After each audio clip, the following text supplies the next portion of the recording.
Hello बच्चों बच्चों स्वागत है आपका अपने YouTube चैनल ट्रिनिटी मैथ्स में। आज हम पढ़ने वाले हैं कूलाम का नियम, जो 12th क्लास में बहुत ही इम्पोर्टेंट टॉपिक है और इससे बहुत सारे क्वेश्चन पूछे जाते हैं बोर्ड एग्जाम में। तो आज हम डिस्कस करेंगे कूलाम का नियम। आप इस वीडियो को कंटिन्यू करके देखते रहिए, बीच में स्किप न करना। आप लोगों को कूलाम का नियम बहुत ही बेहतर तरीके से, बहुत ही आसानी तरीके से कूलाम का नियम आप लोगों को समझ में आ जाएगा। तो आज हम पढ़ने वाले हैं कूलाम का नियम। तो हम लिखे हैं कूलाम का नियम, तो थोड़ा पढ़ लेते हैं, फिर आप लोगों को समझाते हैं। बहुत बारीकी से आप लोगों को हम कूलाम का नियम समझाएंगे और आपको बहुत ही आसान तरीके से एकदम समझ में आ जाएगा, अपर लेवल का। ठीक है, तो यहाँ पर लिखा है कूलाम का नियम। अब कूलाम का जो नियम है ये एक प्रैक्टिकल रूल है, प्रैक्टिकल करके सारी चीजें यहाँ पर निकाली गई हैं। तो क्या कहते हैं, कहा गया है कि दो बिंदु आवेशों के बीच लगने वाले आकर्षण तथा प्रतिकर्षण बल उनके गुणनफल के अनुक्रमानुपाती तथा उनके बीच की दूरी के वर्ग के व्युत्क्रमानुपाती होता है। यही होता है कूलाम का नियम। अब इस जो हमने लिखा है इसको बहुत बारीकी से हम लोग क्या करते हैं, समझ लेते हैं। तो यहाँ पर लिखा है बिंदु आवेश। तो आवेश आप लोगों को पता ही होगा, ठीक है, कि आवेश क्या होता है। ठीक है, आवेश को हम क्यू से रिप्रेजेंट करते हैं, सब आप लोगों को नॉलेज है। तो अब एक टर्म आया है लगने वाला आकर्षण और प्रतिकर्षण बल। तो आकर्षण क्या होता है? आकर्षण मतलब होता है किसी भी चीज को अपनी तरफ खींचना। क्या है? किसी भी चीज को अपनी तरफ खींचना। जैसे ये मार्कर है, इस मार्कर को अपनी तरफ क्या कर रहा है, खींच रहा है। ये होता है आकर्षण। क्या होता है? आकर्षण बल होता है। अब प्रतिकर्षण क्या होता है? एक टर्म और लिखा है प्रतिकर्षण बल। ये मार्कर, ये दो मार्कर पास पास में है, क्या है, अगर दोनों मार्कर दूर जाते हैं तो ये दोनों क्या कर रहे हैं, एक दूसरे को प्रतिकर्षित कर रहे हैं। आकर्षण का मतलब समझ में आ गया है आप लोगों को, प्रतिकर्षण का भी मतलब समझ में आ गया है। कह रहा आकर्षण प्रतिकर्षण बल उनके गुणनफल के क्या होता है, अनुक्रमानुपाती होता है। अब अनुक्रमानुपाती का क्या मतलब होता है? तो अनुक्रमानुपाती को समानुपाती भी कहते हैं। क्या कहते हैं? समानुपाती भी कहते हैं। और इसको इंग्लिश में प्रोपोर्शनल भी कहा जाता है। क्या कहा जाता है? प्रोपोर्शनल कहा जाता है। और इसका जो साइन है वो ऐसे लगता है, ये होता है प्रोपोर्शनल का चिन्ह। बात समझ में आई? अब एक चीज बताओ, अच्छा आकर्षण और प्रतिकर्षण बल को थोड़ा और हल्का सा समझ लेते हैं। जैसे यहाँ पर एक चुंबक है, मान लेते हैं, क्या हमारे पास एक चुंबक है। चुंबक को हम क्या करते हैं, बीच से काट देते हैं। बीच से हमने काट दिया। अब ये एक दूसरे के क्या आएंगे, पास आएंगे। अब चुंबक जो है क्या, एक दूसरे के क्या आएंगे, पास आएंगे। जब पास आएंगे तो उसको बोलते हैं आकर्षण करना, आकर्षित करना। अगर इस चुंबक को हम घुमा के रख दें ऐसे, तो ये चुंबक क्या है, एक दूसरे से क्या जाएंगे, दूर जाएंगे। और जब ये चुंबक एक दूसरे से दूर जाएंगे तो इसको बोलते हैं प्रतिकर्षण बल। ये बात आप लोगों को समझ में आ गई है। अब थोड़ा समानुपाती का मतलब समझ लेते हैं। तो समानुपाती कैसे हम समझते हैं, देखो, समानुपाती का मतलब बेसिकली ये होता है, जैसे हम एक चीज को बढ़ाएं तो दूसरी चीज क्या हो, ऑटोमेटिक बढ़ जाए। एक चीज को बढ़ाने पर दूसरी चीज ऑटोमेटिक बढ़ जाती है, यही होता है समानुपाती का मतलब। जैसे हमने लिखा A जो है समानुपाती है B की, या अनुक्रमानुपाती, प्रोपोर्शन इंग्लिश में बोलते हैं। तो हम क्या करते हैं, अगर जो हम A को बढ़ाएंगे, A के मान को हम थोड़ा भी बढ़ाएं तो B का जो मान है वो क्या है, ऑटोमेटिक बढ़ जाएगा। यही होता है समानुपाती का मतलब। और यहाँ पर एक टर्म और लिखा है व्युत्क्रमानुपाती। तो हम व्युत्क्रमानुपाती का भी मतलब समझ लेते हैं। इंग्लिश में इनवर्सली प्रोपोर्शनल कहा जाता है। ठीक है, तो यहाँ पर जैसे A है वो व्युत्क्रमानुपाती है 1/b के, 1/b के। व्युत्क्रमानुपाती का मतलब होता है उल्टा कर देना। ठीक है, अब समझो, अगर जो हम A का मान को बढ़ा दें, A के मान को क्या करते, हम बढ़ा दें, तो जो B का मान है वो क्या हो जाता, ऑटोमेटिक घट जाएगा। P का मान क्या है, ऑटोमेटिक घट जाएगा। ये होता है व्युत्क्रमानुपाती का मतलब। तो आप उम्मीद है आप लोगों को समानुपाती और व्युत्क्रमानुपाती का मतलब समझ में आ गया है। वीडियो को बीच में ना स्किप करना, ठीक है। ये जो कूलाम का नियम है आप देखते रहिए, आपको आखिरी तक सारी चीजें क्लियर हो जाएंगी, इस चीज की गारंटी है मेरी। कोई भी किसी भी प्रकार का कोई भी डाउट आप लोगों को नहीं बचेगा। मैं हर एक पॉइंट को बहुत ही बारीकी से आप लोगों को समझाऊंगा, ठीक है। तो कूलाम के नियम में जो टर्म्स आए थे, आकर्षण, प्रतिकर्षण बल, अनुक्रमानुपाती, व्युत्क्रमानुपाती, तो जो शब्द है मैंने आप लोगों को समझा दिए हैं, ठीक है। अब बात करते हैं सत्यापन की। इसको हम कैसे कहेंगे, कैसे लिखेंगे, ठीक है। अब आप एक चीज बताइए, यहां पे लिख लेते हैं सत्यापन। तो यहां पर लिखा है दो बिंदु आवेशों के बीच, यानी कि दो आवेश होंगे। अब एक थोड़ा आवेश के बारे में हल्का जिक्र करें तो आपको पता होगा बेसिकली जो आवेश होते हैं, जो आवेश होता है उसको रिप्रेजेंट करते हैं क्यू से। किससे रिप्रेजेंट करते हैं, क्यू से रिप्रेजेंट करते हैं। और आवेश आपके पास दो प्रकार के, धनात्मक आवेश होता है, ऋणात्मक आवेश होता है, ठीक है। कैसा आवेश होता है, धनात्मक आवेश होता है, ऋणात्मक आवेश होता है। जब धनात्मक आवेश और ऋणात्मक आवेश मतलब आवेश का जब चिन्ह विपरीत होगा तो ये एक दूसरे को से क्या करते हैं, एक दूसरे को करते हैं आकर्षित, मतलब एक दूसरे से लव करते हैं, प्यार करते हैं, ठीक है। अगर जो आवेश का चिन्ह जो है विपरीत होगा तो ये आवेश का चिन्ह जो है सेम होगा तो ये एक दूसरे से क्या करते हैं, प्रतिकर्षित करते हैं, प्रतिकर्षण करेंगे, ठीक है। यहां तक आप लोगों को समझ में आ गया। तो दो प्रकार के आवेश होंगे। अगर जो आवेश प्रकृति में क्या है, समान है, दोनों के साइन एक ही जैसे हैं तो एक दूसरे को प्रतिकर्षित करेंगे। अगर जो आवेश का चिन्ह क्या है, विपरीत है, तो एक दूसरे को क्या करेंगे, आकर्षित करेंगे। उम्मीद है यहां तक आप लोगों को समझ में आ गया है, आप लोगों को यहां तक समझ में आ गया है, ठीक है। अगर जो आप लोगों को यहां तक समझ में आ गया है तो अब हम बात करते हैं सत्यापन की। तो सत्यापन में हमको क्या है, कुछ लिखना है, तो वो आप लोग लिख लेना, मैं बोले दे रहा हूं, आप लोग लिख लेना। तो लिखना क्या है, वैसे आप लोग बेसिकली लिख सकते हैं। तो माना कि दो आवेश जो हैं, बिंदु आवेश Q1 है, Q2 है, और उनके बीच की दूरी को हम R मान लेते हैं, ठीक है। बस यही लिखना है सत्यापन में। तो हम इसको सॉल्व करते हैं, आप लिख लेना कि माना दो बिंदु, ठीक है।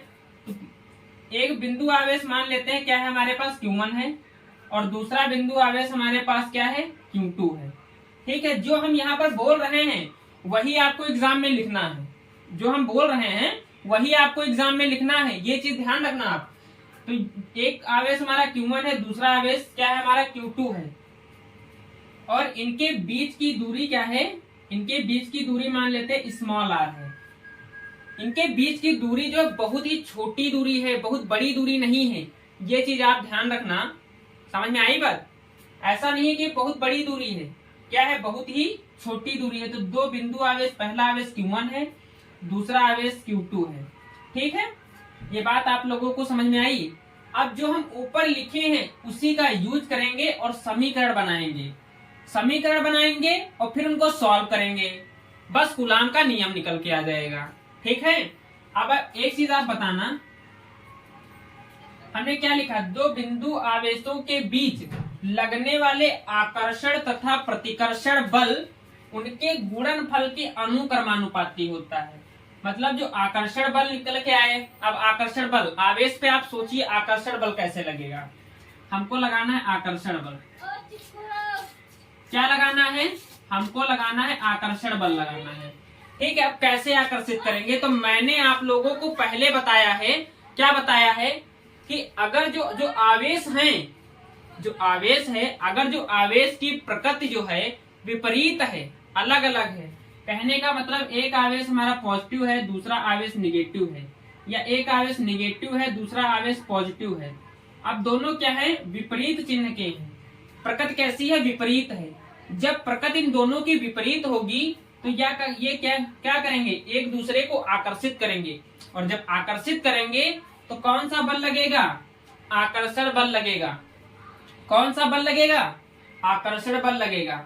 अगर जो दोनों की प्रकृति, दोनों आवेशों की प्रकृति क्या है, प्रकृति जो है वो क्या है, समान है, एक जैसी है, तो दोनों आवेश क्या करेंगे, प्रतिकर्षित करेंगे। और जब ये दोनों आवेश क्या करेंगे, प्रतिकर्षित करेंगे, तो इनके बीच जो बल लगेगा वो प्रतिकर्षण बल लगेगा। प्रतिकर्षण मतलब होता है जैसे ये दो आवेश हैं, दोनों एक जैसे हैं, तो दोनों को दूर दूर भगा दे, ये होता है प्रतिकर्षण का मतलब। ठीक है, तो अगर जो प्रकृति क्या है, सेम है दोनों की, दोनों एक ही जैसे हैं, तो उन पर लगेगा प्रतिकर्षण, और कैसा बल होगा, प्रतिकर्षण बल होगा।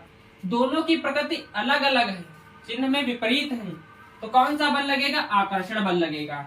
यहां तक आप लोगों को समझ में आया, दोनों के बीच लगेगा बल ही। और आप उसमें पढ़ के आए 11th में, बल को किससे लिखते हैं, हम F से लिखते हैं। ठीक है, तो यहाँ पर F लिखेंगे, जो F है कह रहा है कि अनुक्रमानुपाती है। अनुक्रमानुपाती मतलब समानुपाती का हम चिन्ह लगाए हैं।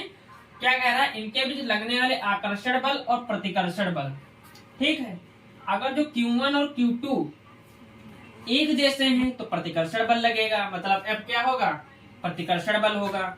अगर जो Q1 और Q2 दोनों विपरीत चिन्ह के हैं, दोनों की प्रकृति अलग अलग है, तो इस पे कौन सा बल लगेगा, आकर्षण बल लगेगा, मतलब F क्या निकल के आएगा, आकर्षण बल लगेगा। बात समझ में आई। ठीक है, तो F प्रोपोर्शनल दोनों आवेशों के बीच लगने वाले आकर्षण प्रतिकर्षण बल का गुणनफल निकालना है। तो पहला आवेश हमने माना था Q1 और दूसरा आवेश हमारा था Q2, तो इनका गुणनफल। ठीक है, इसको हम ऐसे लिख सकते हैं, या कैसे लिखेंगे, F proportional Q1 and Q2। ये यहां से हमारा निकल के आया समीकरण नंबर 1। उम्मीद है ये बात आप लोगों को समझ में आ गई है। अब एक चीज आप बताइए, फिर हमने क्या लिखा है कि इनके बीच की दूरी के वर्ग के व्युत्क्रमानुपाती होता है। व्युत्क्रमानुपाती का मतलब क्या होता है, जैसे हमने लिखा है 2, अब 2 का उल्टा क्या होता है, 2 का उल्टा क्या होगा, व्युत्क्रमानुपाती मतलब एक प्रकार से गुणात्मक प्रतिलोम है मैथमेटिकल लैंग्वेज में, तो इसको लिखेंगे हम 1/2, ये होता है व्युत्क्रमानुपाती।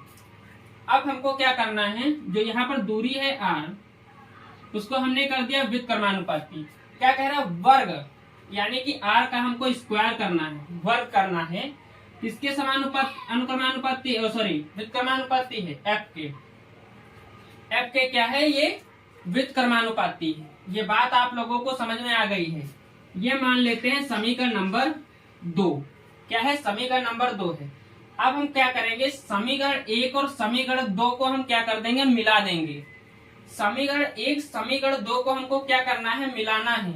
तो आप लिख लेना कि समीकरण 1 व 2 को मिलाने पर, तो यहाँ से जब समीकरण 1 और 2 को मिलाएंगे तो निकल के आएगा F जो है वो प्रोपोर्शनल है Q1/Q2, sorry Q1Q2 upon r² के। ये बात आप लोगों को समझ में आ गई है, यही है कूलाम का नियम। अब जब हमने निकाल लिया ये चीज, तो यहाँ पर जो प्रोपोर्शनल का चिन्ह है ये वाला, इसको जब हटाएंगे, इसको हम रफ कर देते हैं हल्का। जब हम इस वाले प्रोपोर्शनल का चिन्ह हटाएंगे तो यहाँ पर F निकल के आएगा, F बराबर प्रोपोर्शनल का चिन्ह हटाने पर, जब कभी भी हम समानुपाती का चिन्ह हटाते हैं तो एक हमेशा हमको नियतांक मिलता है, और वो नियतांक यहाँ पर क्या है, आपका K है।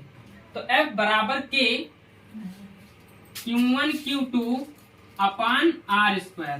ठीक है, अब यहाँ तक ये जो हमने लिखा है ये है कूलाम का नियम है। क्या है, कूलाम का नियम, और इसी को हम बोलते हैं स्थिर वैद्युत आकर्षण बल, क्योंकि जो कूलाम का नियम है वो लगता है रुके हुए आवेशों पर।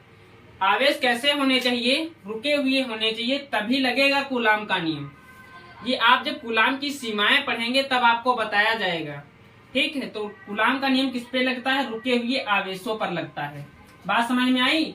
और कूलाम के नियम से जो निकल के बल आता है उसी को हम बोलते हैं स्थिर वैद्युत आकर्षण बल, क्योंकि ये आवेशों के बीच लग रहा है आकर्षण या प्रतिकर्षण बल। ठीक है, इसीलिए क्या कहा जाएगा, स्थिर वैद्युत बल।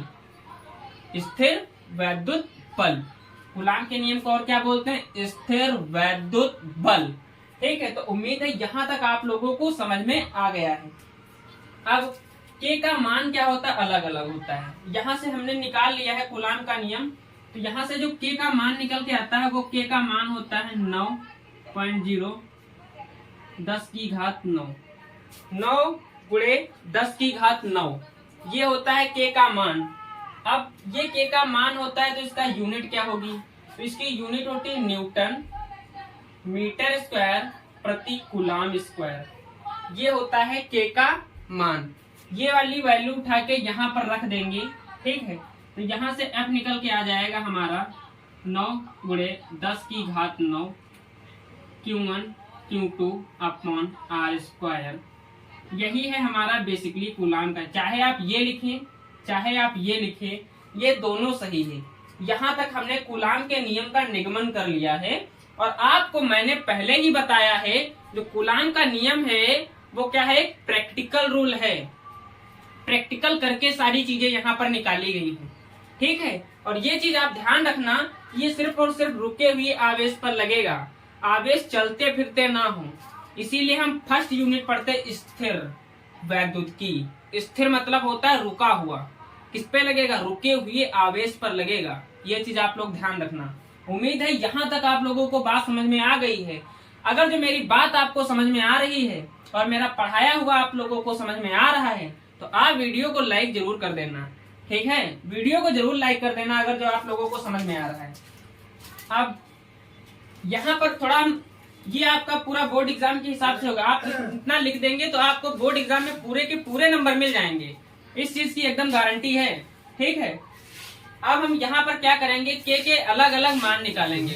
क्या करेंगे, के अलग अलग, सॉरी के का मान क्या होता है ये हम बताएंगे। तो के का मान को हम और लिख सकते हैं 1/4 पाई एप्सिलॉन 0, और इस एप्सिलॉन 0 को हम एप्सिलॉन नॉट भी बोलते हैं। और जो यहाँ पर एप्सिलॉन 0 या एप्सिलॉन नॉट है ये होता है निर्वात की वैद्युतशीलता। क्या होता है ये एप्सिलॉन नॉट, ये होता है निर्वात, यहाँ पे लिख देते हैं एप्सिलॉन नॉट क्या होता है, ये होता है निर्वात की वैद्युतशीलता।